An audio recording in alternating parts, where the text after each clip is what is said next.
Alibria.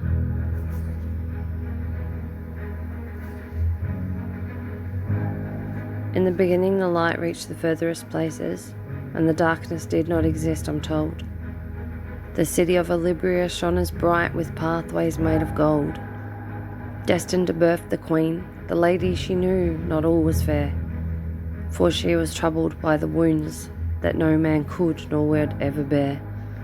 Twins were bearing in her womb, a male whose fate may be unjust. She could not tell a single soul, and no man she could trust. Males weren't permitted in the city of all the divide. The unborn was in danger, as she knew she was from the other side.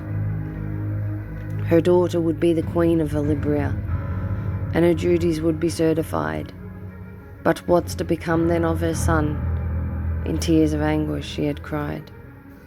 Alibria was a place of beauty, where the rarest of nature's gifts reside. Women were born into the reality, where they could see most was men's pride. The pride of men was forbidden. It held an unknown force. It was something other than beauty, and led the people wrong, of course. There was something strange about it. No remorse or love was seen. Not like the king of Cumberland, who's someday wed the queen. Being that he comes of age, two destinies then would willfully unfold. Together they would rid the darkness in the ages old.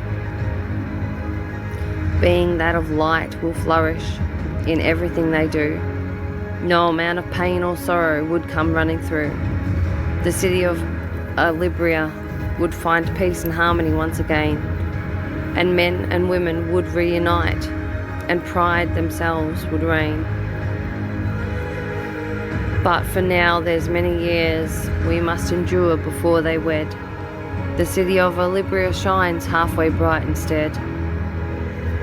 In the great division, her father and brothers, her uncles too, her master fought within the years of separation, knowing what he'd been taught. Men should be the leaders and women follow view, but they suffered in their silence because they knew it wasn't untrue. The women of Alibria were born with categories noted by their powers they possess.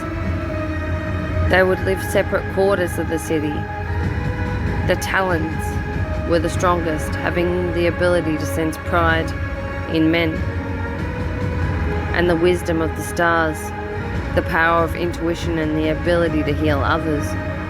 Since lovers were not permitted in the city, they would worship nature's trees. The growth of the capital relied solely on the air they breathed into their limbs.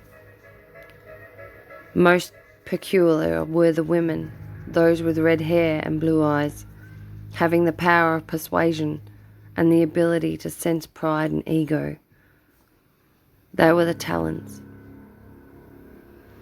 The final group of women were the trillions. The powers of the future rest in their hearts.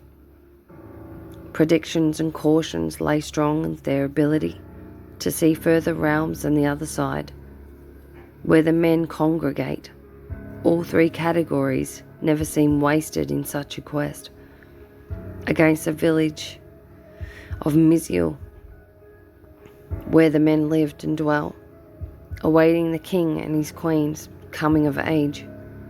The birth of this queen meant the lives of Alibria would flourish without fear, darkness, or the elements which kept their worlds apart.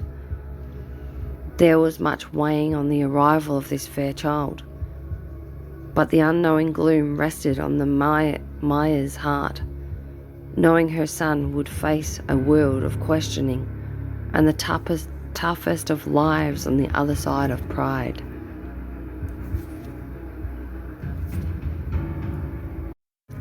Alibria.